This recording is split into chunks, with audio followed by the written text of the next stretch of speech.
Setelah 16 tahun berpisah, pasangan parubaya ini rujuk dan menikah kembali. Beredar sebuah video yang memperlihatkan momen rujuk pasangan yang telah berpisah selama belasan tahun viral di sosial media. Video tersebut diunggah oleh akun TikTok @disalonbarbershop dan telah ditonton hampir 400.000 tayangan dan telah mendapatkan 38.000 tanda suka. Dalam video tersebut terlihat momen kebahagiaan di sebuah pernikahan. Namun, tak seperti pernikahan biasanya, pasangannya menikah tersebut ternyata merupakan pasangan yang pernah berpisah dan kembali rujuk. Bahkan masing-masing dari mereka sempat menikah sebelum kembali rujuk. Bukan waktu yang sebentar, pasangan tersebut telah berpisah selama kurang lebih 16 tahun sebelum akhirnya bersatu kembali.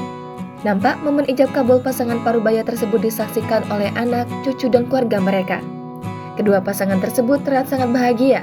Hal ini diperlihatkan pengantin wanita langsung mencium tangan pengantin pria dan pengantin pria langsung mencium kening sang pengantin wanita.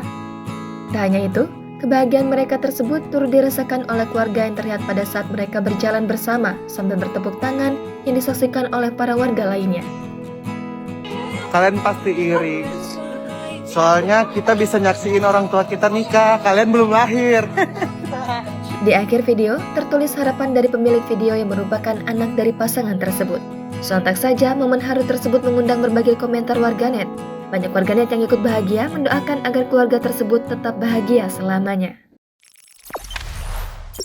Jangan lupa subscribe, share, komen, dan like ya!